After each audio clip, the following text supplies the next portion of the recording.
Le football brésilien, c'est Pelé, les Français en savent quelque chose. Sans Pelé, ils n'auraient fait qu'une bouchée du Brésil. Oui mais voilà, Pelé leur a coupé les jambes avec son premier but.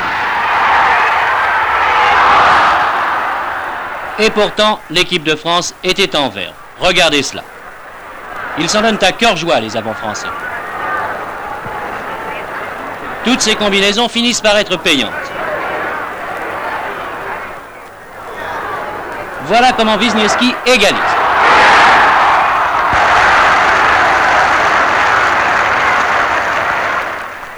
Alors, M. Pelé reprend les commandes de son équipe, il donne des frissons aux défenseurs français, Bonnel perd la tête, il fauche à l'adversaire. Penalty, Pelé se paie un second but et puis il rentre à nouveau dans sa coquille. Les avants français ressortent le grand jeu, Douis en tête, Douis c'est le Pelé de l'équipe française, il va le montrer dans un instant. Voilà comment on donne un but à ses partenaires. Mais Pelé, lui, il préfère marquer tout seul ses buts, c'est ce qu'il fait, et on peut dire que c'est lui qui a battu l'équipe de France, qui d'ailleurs ne méritait pas de perdre.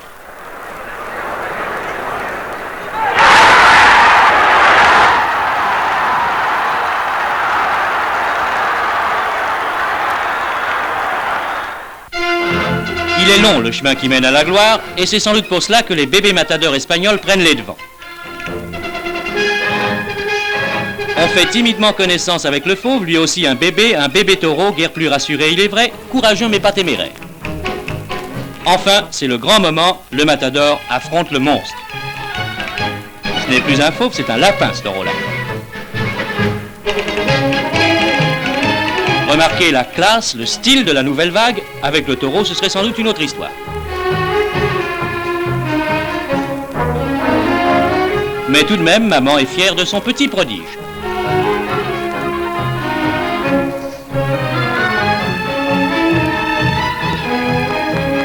Un petit prodige qui attendra de ne plus pleurer pour être un homme et qui aura encore l'occasion d'apprendre qu'il est vraiment très long et douloureux, le chemin qui mène à la gloire.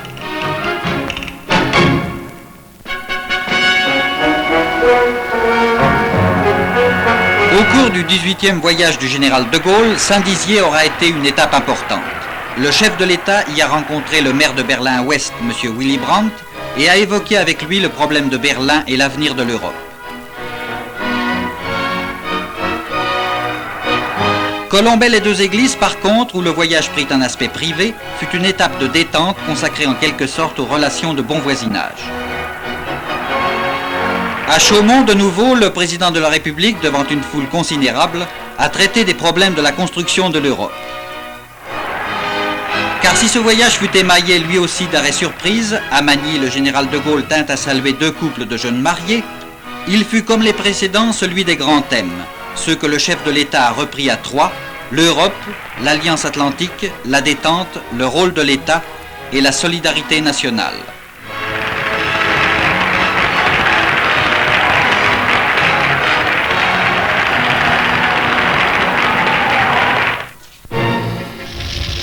Dans la banlieue de New York, un banal feu de broussailles a bien failli tourner à la catastrophe. Favorisé par la sécheresse inhabituelle de ces dernières semaines et attisé par un vent violent, les flammes se sont propagées à une vitesse foudroyante à travers une zone résidentielle située entre Bayonne et Lutzen. Des milliers de pompiers venus de New York et des environs, aidés par de nombreux volontaires, ont lutté toute une journée pour faire au feu une part exceptionnellement belle, 500 maisons et 1200 hectares calcinés. Par miracle, il n'y a que 4 morts, la plupart des demeures détruites étant des chalets de week-end encore inoccupés. Depuis quelque temps, Vito, petite bourgade de Côte-d'Or, s'interrogeait. Le tout Vito offrait des signes évidents de perplexité. Il y avait les pour et les contre. Il est vrai que la question était de taille. Laisserait-on détourner la route nationale trop étroite, ou pour la garder au milieu de la commune, sacrifierait-on les halles, des halles tout de même du XIVe siècle? N'y tenant plus, Vito organisa son référendum. Et c'est ainsi que les habitants d'un petit chef-lieu de canton se singularisèrent ce dimanche-là en prenant le chemin des urnes. La belle affaire, direz-vous, mais si Vito allait être imité, on ne sait jamais exactement où commence une épidémie, on l'a bien vu avec le twist. En tout cas, il n'y a plus de problème à Vito. Allègrement par 305 oui contre 65 non, la bourgade de Côte-d'Or a opté pour l'élargissement de la rue.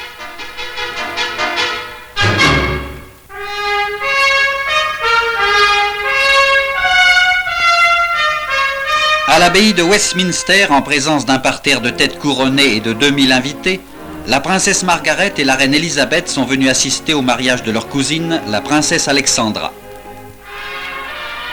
Conduite par son frère le duc de Kent, celle que les Anglais ont surnommée la princesse souriante, va être unie à l'honorable Angus Ogilvy, second fils du comte d'Airlie.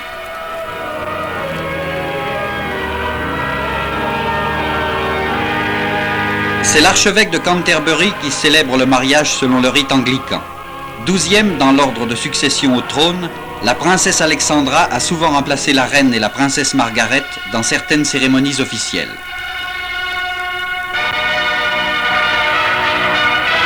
Derrière la traîne longue de 20 pieds, on a beaucoup remarqué la princesse Anne, devenue très jeune fille. La princesse Marina, mère de la mariée, a été profondément émue du triomphe fait par la foule aux jeunes époux qui vont partir pour l'Écosse, terre des ancêtres de M. Ogilvy.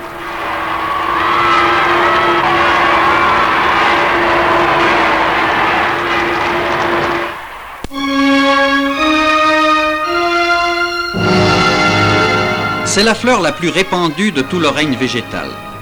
Elle prolifère de l'Amérique à l'Himalaya, de Bali à Tahiti. Et pourtant, on lui consacre de laborieuses cultures en serre. En Île-de-France, par exemple, des études minutieuses et des soins attentifs lui ont apporté la perfection, lui ont constitué son gotha. Telles sont en effet les orchidées. D'une graine, il est toujours possible d'obtenir mieux que la fleur qui l'a produite. Mais au prix de quelle patience? Sélectionnées dans de petites centrifugeuses, les graines sont ensemencées une à une dans une gélatine très sucrée. Celle-ci remplace les champignons auxquels les graines sauvages empruntent habituellement leur substance nutritive. Hermétiquement fermés, stérilisés, les flacons doivent être étiquetés car on ne les ouvrira plus avant 1 an. C'est le temps nécessaire pour que les plantules aient atteint la taille suffisante qui permettra de les repiquer dans une mousse humide.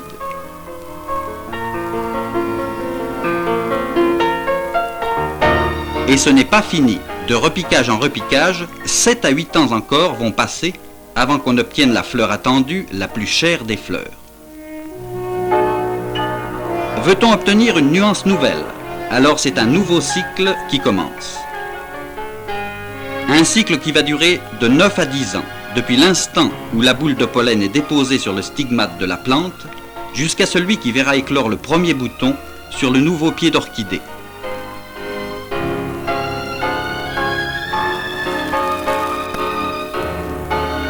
Ainsi sont nées, dans les serres de la Tuilerie à Boissy-Saint-Léger, pour être exportées à travers le monde, plus de 1000 variétés de ces fleurs étranges.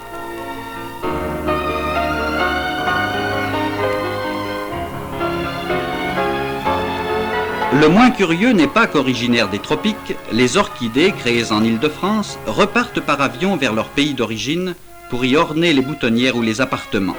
C'est dire le prestige des orchidées de culture comme le fascinant, l'inquiétant sabot de Vénus.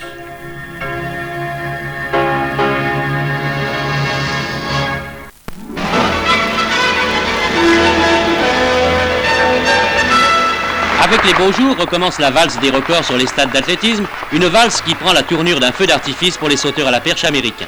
À Philadelphie, Sternberg est le premier athlète à franchir les 5 mètres. Mais Sternberg ignorait que son triomphe serait de courte durée. 3 jours plus tard, son compatriote John Pennell franchissait 5 mètres 04. L'émulation aidant, ils finiront par aller dans la Lune, vous verrez. De son côté, l'athlète de Formose, Yang Chuan-Kwang, a crevé le plafond du décathlon. Le décathlon, c'est l'épreuve des hommes qui savent tout faire, courir, sauter ou bien lancer un poids, un javelot ou un disque.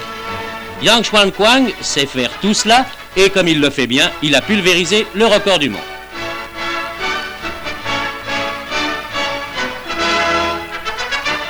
Il a même en passant essayé de faire mieux que Sternberg à la perche, mais là, il a échoué. Il faut bien laisser quelques records aux autres tout de même.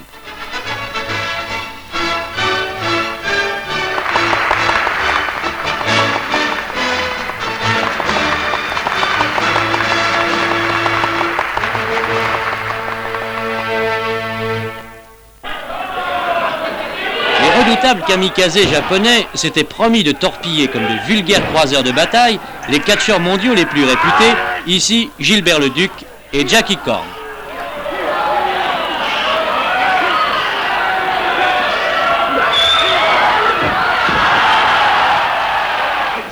Dès les premiers échanges, la fourberie des catcheurs suicides s'étale au grand jour. Et seul un sursaut désespéré sauvera le Français d'une infamante défaite. Avantage toujours aux Asiates, dont l'un, ici, va faire passer à son adversaire un désagréable quart d'heure qui aurait pu être le dernier si le renfort attendu avait quelque peu tardé. Dans un climat passionné, le représentant de l'Occident va faire mieux que Saint-Michel en terrassant successivement les deux dragons. Et notre justicier envoie le kamikaze faire un magistral piqué dans l'océan des fauteuils d'orchestre. Planchette japonaise pour le Nippon, sérieusement malmené, et le Français écarte définitivement le péril en descendant en flammes l'orgueilleux kamikaze. Jackie Corn et Gilbert Leduc vainqueurs.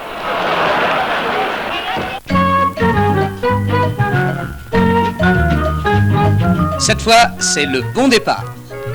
C'est la grande mutation qui a ramené les bourgeons sur les branches, les citadins à la campagne, Candide à son jardin et Mimi Pinson à sa fenêtre. C'est l'explosion de toute la nature qui a fait refleurir jusqu'aux plates-bandes de Jean Barthès. Le melon et le canotier y tiennent le haut du châssis avec la cloche fleurie comme un pommier du Japon. Autant de petits jardins gracieusement suspendus dans le moins babylonien des décors.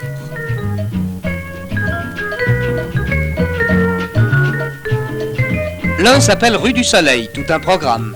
L'autre rue de Bourgogne, comme l'hôtel en lequel M. de Bergerac eut un duel. Rapprochement gratuit, car le fond attire moins l'épée que les fléchettes. À gauche, Victor. Je suis Tweed, voyez mon grain. Éternel féminin, changeant et illusoire.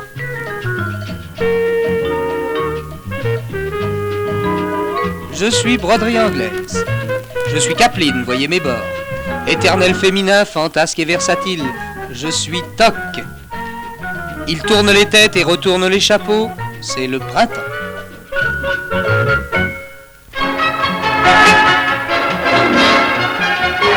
À Paris, comme chaque année, les Forts des Halles, leur reine et ses demoiselles d'honneur, sont venus offrir au président de la République et à Madame de Gaulle le muguet du 1er mai. Un 1er mai dont le général de Gaulle a dit qu'il était fête du printemps, fête du travail et fête de la paix. À Moscou, le 1er mai a pris la forme habituelle du défilé de masse sur la place rouge. Il a constitué pour l'hôte de M. Khrouchtchev, Fidel Castro, le point culminant d'un séjour uniformément triomphal. La présence du président cubain dans la tribune officielle a eu, entre autres conséquences, celle de provoquer l'absence des représentants de l'ambassade des États-Unis.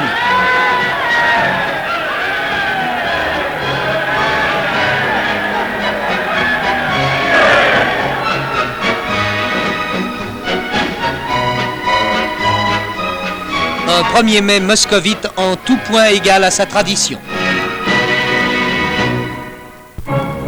Traditionnel aussi le 1er mai à Pékin, à ceci près qu'il n'y avait pas de personnalité de la taille de Fidel Castro à offrir à la foule chinoise. Monsieur Chou En-lai et les dirigeants de la Chine populaire ont participé à l'immense kermesse qui est ici la fête du travail, au milieu de 4 millions d'habitants.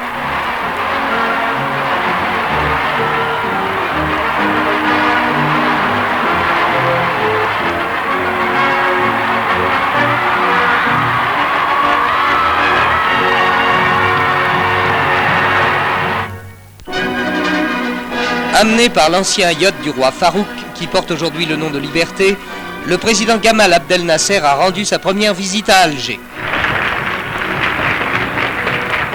Un an après la fin de la guerre d'Algérie, la population de la capitale a réservé, avec M. Ben Bella, un accueil enthousiaste à celui que l'on appelait le grand frère.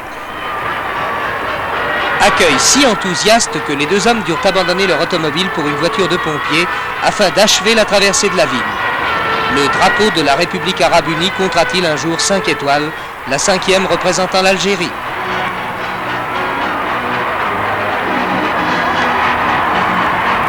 Conférence interafricaine d'Addis Abeba, problème des regroupements en cours au Proche-Orient, tels allaient être les principaux thèmes des entretiens politiques des deux hommes d'État.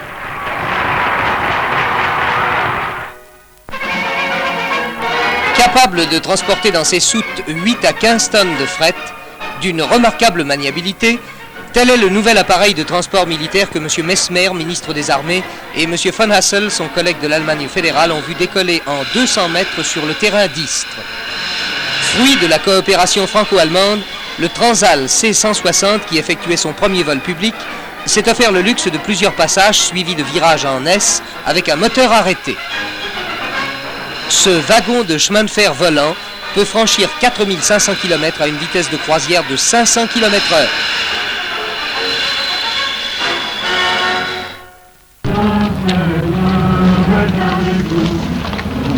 Qui n'a pas vu la route à l'aube toute fraîche, toute vivante, ne sait pas ce que c'est que l'espérance. Cette pensée de Bernanos a sans doute soutenu la plupart des 9000 étudiants en rupture de laboratoire et d'amphithéâtre qui ont participé au traditionnel pèlerinage de Chartres. Cette traversée de la Beauce a été une épreuve volontaire pour ces modernes croisés. Partis de Rambouillet et d'Épernon, ils avaient retrouvé à travers les blés naissants les traces et la foi des pèlerins de jadis. Mais 50 km de marche pour des jeunes gens et des jeunes filles non entraînés nécessitaient à l'étape quelques réconforts. Tandis que les confessions redonnaient leur vrai sens à cette marche vers la lumière.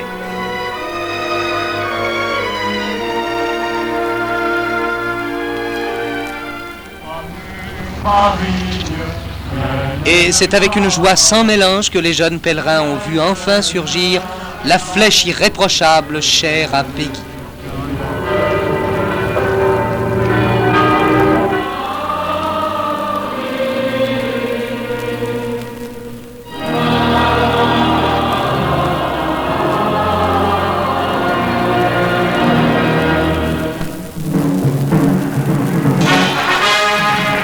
Dans la lumière d'un Paris de printemps s'est déroulée la cérémonie anniversaire de la victoire de 1945.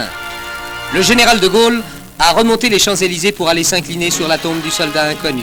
Minute de recueillement et de souvenir. Quelques heures plus tôt, à Orléans, le Premier ministre célébrait le 534e anniversaire d'une autre libération. En 1429, Jeanne d'Arc, hier simple bergère, signait par la libération d'Orléans le premier acte majeur de sa grandiose histoire.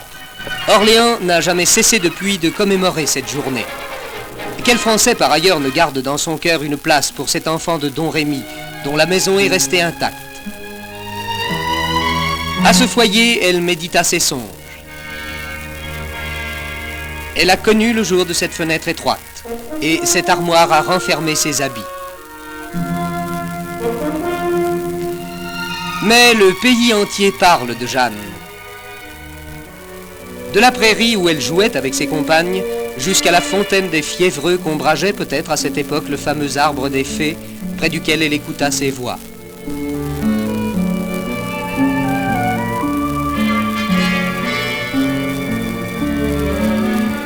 Elle dit adieu à tout cela un jour, à l'appel de sa mission. À Vaucouleurs se trouve toujours la chapelle où Jeanne attendit toute une nuit la permission du sire de Baudricourt d'aller à Chinon. Et c'est par cette porte de France qu'elle partit pour accomplir ce destin merveilleux et tragique qui devait la conduire à Orléans et à Reims pour finir sur le bûcher de Rouen.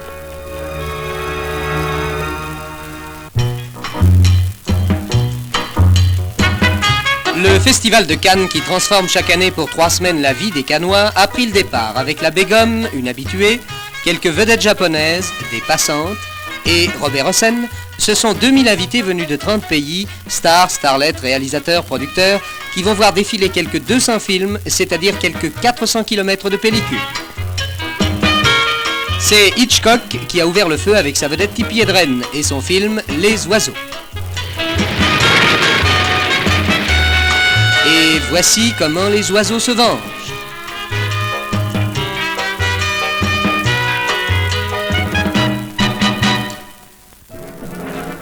À Saclay, M. Francis Perrin a visité une exposition dont les vedettes étaient les robots de l'âge atomique. Ces bras de métal aux pinces menaçantes que l'homme s'est inventé pour travailler à l'abri des radiations. Pour les techniciens, il s'agit très prosaïquement de télémanipulateurs. Les plus lourds allient la puissance à la précision, ce qui n'exclut pas la plus grande délicatesse. Et tel d'entre eux, qui peut soulever 300 kg, peut aussi bien saisir un œuf.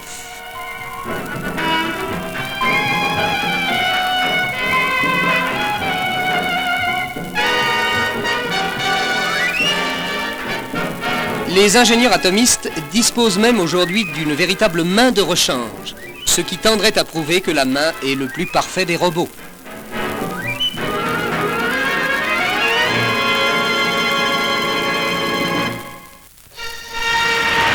Une nouvelle crise secoue le sud des États-Unis. À Birmingham, en Alabama, des manifestations de la population noire en faveur de l'égalité raciale ont dégénéré en heurts violents, au cours desquels la police a procédé à plus de 2000 arrestations. Il y a eu également des blessés par dizaines.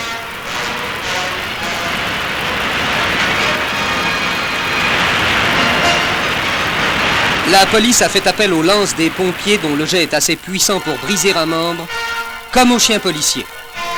Triste renouveau d'un problème dramatique dont le président Kennedy a, aux dernières nouvelles, décidé de se mêler, malgré l'opposition du gouverneur de l'Alabama.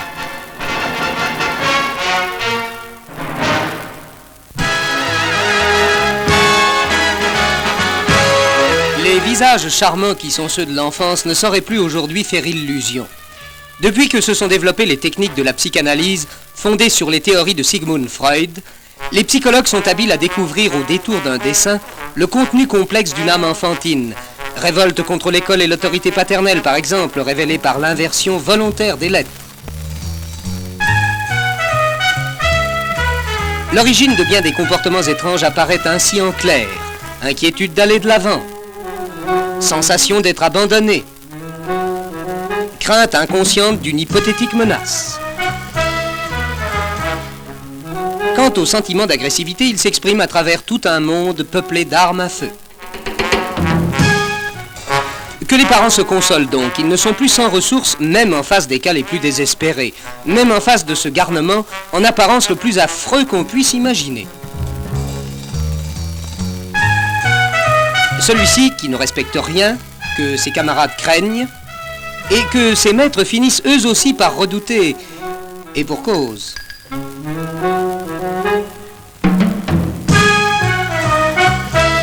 Véritable démon, terreur de la classe, abonné aux panoplies de cow-boy, c'est évidemment le jeune fauve type que des parents trop faibles ont renoncé à dompter.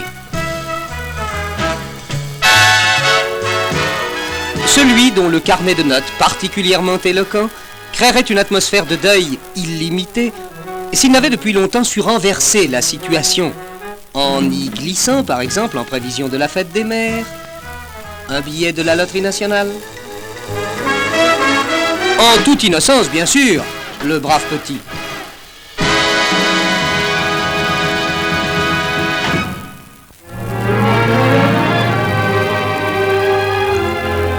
Que les amis des pigeons, pour qui les bisets et autres palombes sont un des charmes de Paris en même temps que le symbole ailé de l'amour fidèle, se rassurent. La dépigeonisation n'est pas l'extermination. Seulement devant l'accumulation de méfaits caractérisés et l'affichage d'un sans-gêne qui confine parfois au crime de lèse-majesté, il fallait bien agir.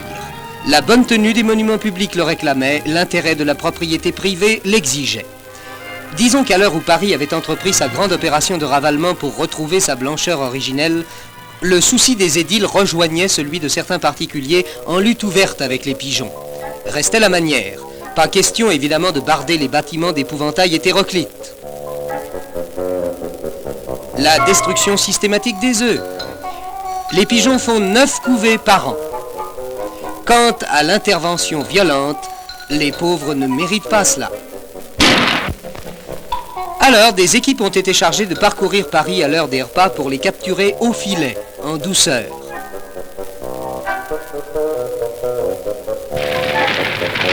Que les amis des bêtes soient totalement tranquillisés, ces captures ne préludent nullement à de sanguinaires hécatombes. Elles n'ont pour but que d'éloigner de Paris 40 000 pigeons sur les 80 000 qui y vivent aujourd'hui, ce qui est vraiment trop. On ne pouvait mettre plus de forme au règlement de ce problème. Même en cage, ils sont traités avec les plus grands égards. Puis, ils sont conduits par compagnie entière chaque fin de semaine vers un coin de campagne. Là, ces pigeons qui, selon les spécialistes, ont toujours joui d'un tempérament casanier, se fixeront et pourront, en somme, refaire leur vie.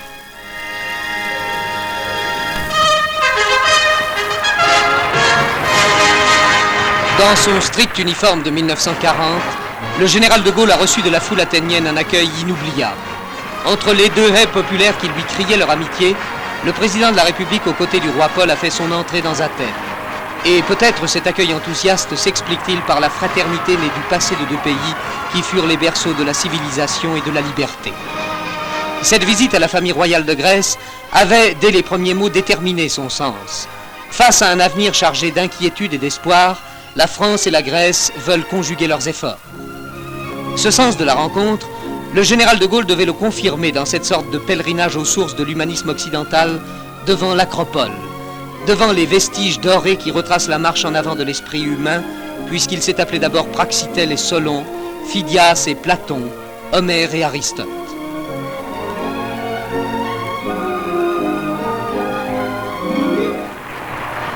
L'accueil des villages de l'Attique fut égal à celui de la capitale.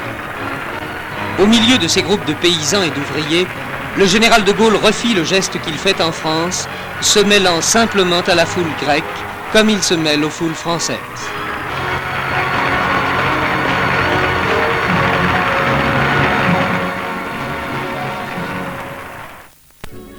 Mais la grande leçon de ce voyage devait se dégager à Salonique. D'abord au cimetière militaire où dorment de leur dernier sommeil plus de 8000 soldats français tombés sur le sol grec pendant la Première Guerre mondiale. Signe émouvant d'une fraternité d'armes qui s'ajoute à la fraternité de culture et d'esprit. Ensuite, au cours du grand défilé qui unissait les marins français aux unités helléniques de toutes armes.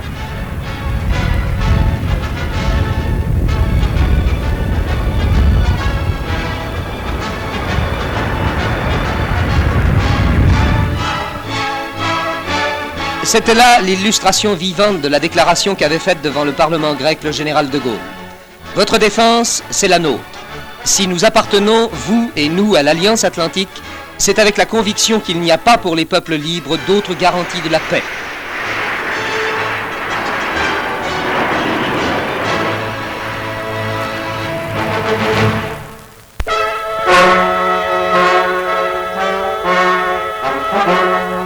Sans doute faudra-t-il encore du temps pour que dans le sud des États-Unis, les problèmes raciaux perdent leur acuité actuelle.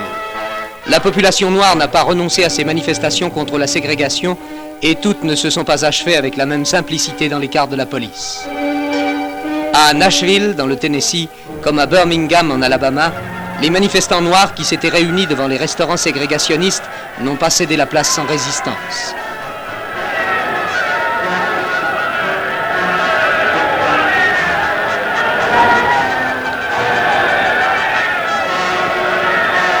La présence des forces fédérales envoyées par le président Kennedy marquera-t-elle définitivement le commencement de la sagesse? Elle préviendra, on l'espère, le retour de ces affrontements tragiques entre les deux populations. À Cannes, M. Fourré-Cormeret, directeur de la cinématographie française, a bien voulu honorer d'une particulière attention les travaux du 18e congrès de la Fédération nationale des cinémas français. Avant leur entrée en séance, les délégués se sont-ils fait prédire par cette jeune vedette l'avenir du cinéma et ses délicats rapports avec la télévision. Tandis que la fusée Atlas brillait sous les projecteurs de Cap Canaveral, Gordon Cooper s'apprêtait à vivre la grande aventure de l'espace. Il refaisait un à un les gestes qu'avaient fait les 5 Américains venus avant lui à ce rendez-vous du petit matin. Shepard, Grissom, Glenn, Carpenter et Skira.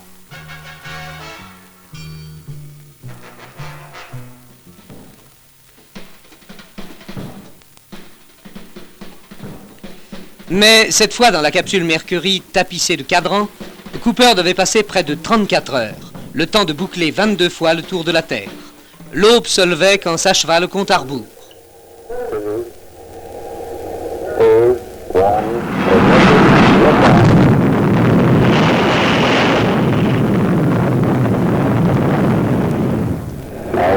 Toute l'Amérique put suivre les images transmises en direct de Cap Canaveral de la mise sur orbite du 10e homme de l'espace.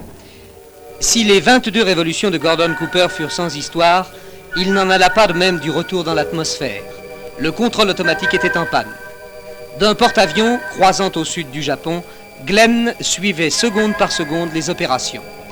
Sur ses indications, Cooper alluma lui-même les rétrofusées de freinage, les larga, puis opéra sa stabilisation. Opération capitale puisque, faute d'aborder la couche atmosphérique dans l'angle voulu, la cabine risquait de fondre. À 7000 mètres, le premier parachute de freinage s'ouvrait normalement.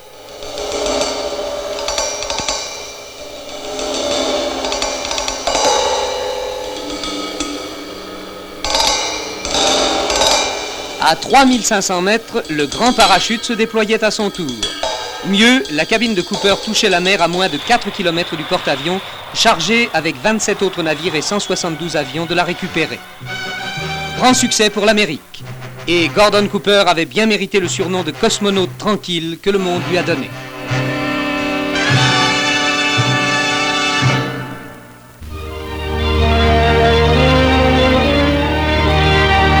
Saint-Pierre et Miquelon, deux noms inséparables qui chantent dans la mémoire depuis l'école. C'est aussi à 4000 km de Paris, 240 km² de France. C'est même un coin de Bretagne et de Pays Basque réunis sous les brouillards de Terre-Neuve. Le roi de Grande-Bretagne, dit le traité de Paris, l'a restitué en 1763 à Sa Majesté très chrétienne pour servir d'abri aux pêcheurs français.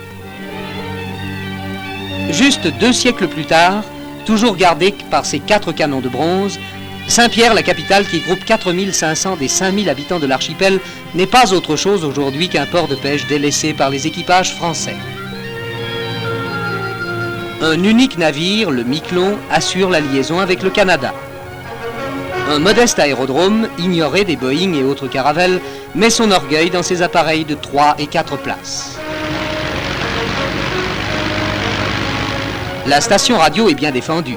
Avis aux mauvais coucheurs qui en auraient contre Dalida ou Johnny Hallyday. Les chemins ici ne viennent de nulle part et ne vont qu'à Saint-Pierre. Un panneau n'en annonce pas moins l'entrée de la cité. Construite en bois à la mode canadienne, Saint-Pierre, il faut le dire, a la passion des panneaux. Elle en possède 3 qui interdisent le stationnement au même endroit ou à peu près.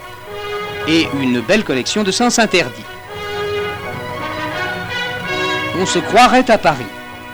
À cette différence près que le contractuel local s'est toujours obstinément refusé à dresser la moindre contravention aux rares automobilistes.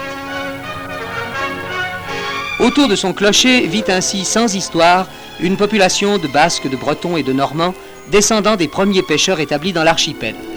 Comme à Landerneau, les enfants jouent à la marelle, et comme à Saint-Jean-de-Luz, d'autres se retrouvent devant le fronton de Plot.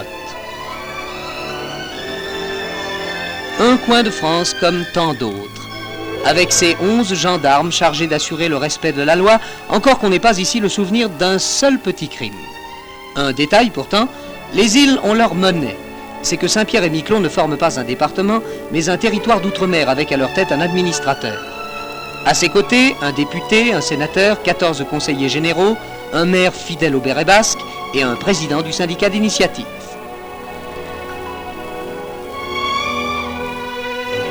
Avec une température moyenne de 5 degrés, la vie n'est pas particulièrement douce pour les habitants. L'activité tourne autour de l'élevage des animaux à fourrure, renard bleu et renard argenté, qui peut encore prendre une certaine extension. Comme l'élevage du vison qui s'est nettement affirmé depuis une quinzaine d'années. Mais c'est surtout la mer qui demeure la vraie dispensatrice des ressources. La mer, si essentielle et si présente, que les tombes du cimetière ont des hublots pour permettre aux morts de l'entendre encore.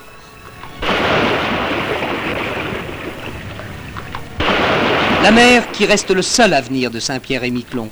Le port moderne, dont la construction est envisagée, ramènera les équipages français sur ces grèves aujourd'hui fréquentées par des bandes de chevaux que leur oisiveté a rendues à l'état sauvage.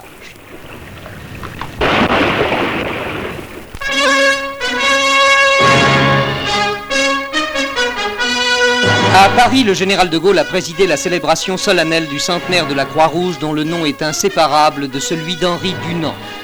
Ce Genevois de 31 ans qui, avec 4 de ses concitoyens, avait entrepris voici 100 ans de faire partager au monde l'horreur que lui avait inspiré sur le champ de bataille de Solferino les souffrances de 40 000 blessés. Dès 1863, leur initiative s'était traduite par la création du Comité international de secours aux militaires blessés. L'année suivante, 16 pays signaient dans la salle de l'Alabama la Convention de Genève. Et le premier ordre de mission porte la date de mars 1864. La guerre de 70, le siège de Paris, virent la Croix-Rouge multiplier ses tâches humanitaires qui n'ont cessé de s'étendre dans le monde entier.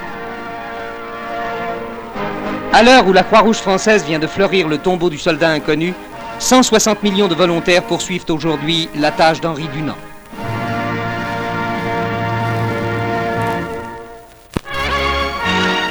À Paris, au ministère des Affaires étrangères, les conversations franco-guinéennes se sont achevées par une signature en présence de M. Triboulet, ministre de la Coopération, messieurs Sefoulaye Diallo, chef de la délégation guinéenne, et Louis Jox, ministre d'État, ont signé une série d'accords qui, après 5 ans de séparation, ouvrent une ère de coopération entre les deux pays.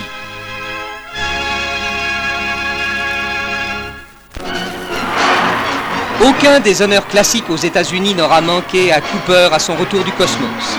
Il a parcouru Broadway sous la pluie de confettis et de serpentins que l'Amérique réserve à ses héros comme le signe même du triomphe.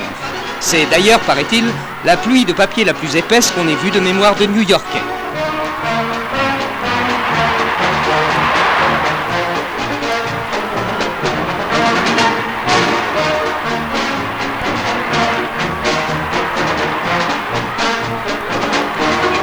Mais il est sûr que rien n'aura valu pour l'astronaute aux 22 tours la joie de retrouver sa femme et ses filles à son arrivée à Hawaï au lendemain de son retour. Un sourire vaut quelquefois toutes les gloires.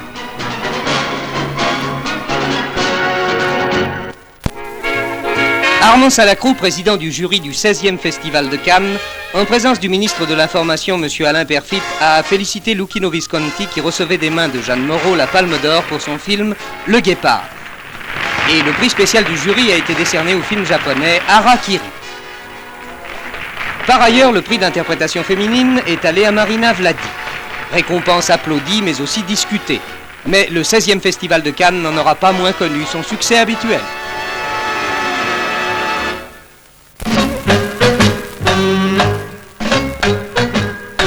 Depuis 62 ans qu'il existe, le concours Lépine ne compte plus ses succès. Mais on n'avait pas encore trouvé le tire-bouchon automatique. Justement, le voici. 3, 2, 1, 0. Cette invention nettement marquée par l'époque n'a réduit en rien la floraison des pédaliers améliorés. C'est pourquoi nous sommes allés voir le doyen des petits inventeurs, Pierre de Vitry, qui a plusieurs gros succès à son actif, notamment le pipi-nuit lumineux. Je suis né en 1892 à Charenton. J'ai des globules auvergnates et franc-comtoises. J'ai commencé les inventions à l'âge de 12 ans. Alors comme vous voyez, je suis l'inventeur des lumineux sur tous les toits des taxis. Plus de 60 inventions sont l'œuvre de ce chercheur infatigable, dont le registre s'étend du chausse-pied à brosse incorporée, aux multiples gadgets motocyclistes dont les usagers de la route tireraient bon profit et dont les brevets sont libres pour le monde entier.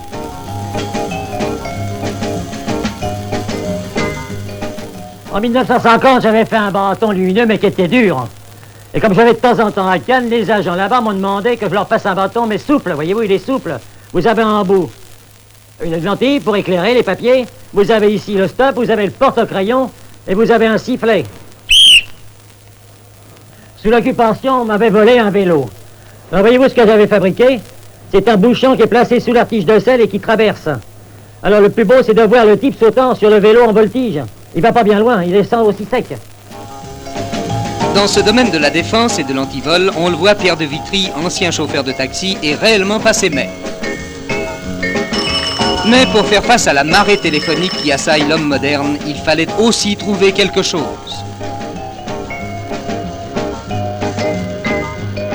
C'est fait.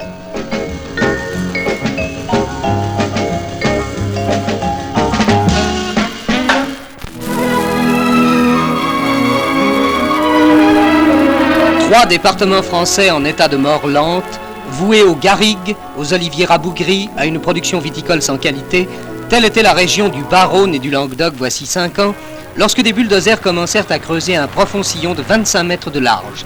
Ainsi prenait corps un projet d'irrigation né, disons-le tout bas, en 1847. Il s'agissait de créer un fleuve artificiel de 280 km de Tarascon à Narbonne, de façon à irriguer 200 000 hectares de terre. La technique moderne a fait avancer rapidement ce nouveau travail d'Hercule.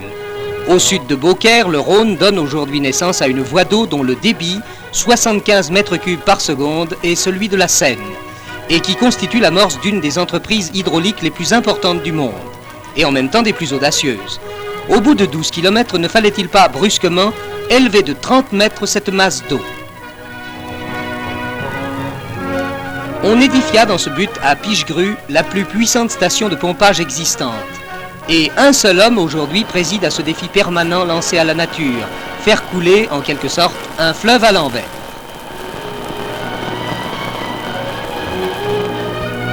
Grâce à ce tour de force, l'eau du Rhône peut aujourd'hui aller redonner la vie à une région qui devenait peu à peu un désert.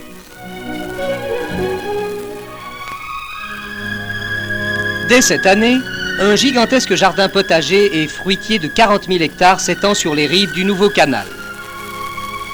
Là où l'aridité avait fait abandonner les terres, là où elle avait chassé les hommes et fait mourir les villages, est né l'embryon d'une Californie française qui, dans 10 ans, couvrira 200 000 hectares.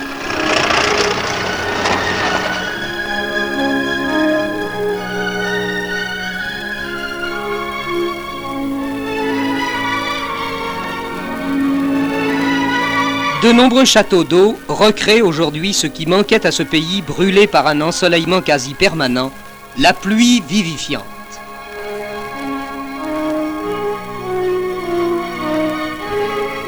Conséquence de cette renaissance agricole, un premier marché-gare est né à Nîmes-Saint-Césaire, d'autres suivront.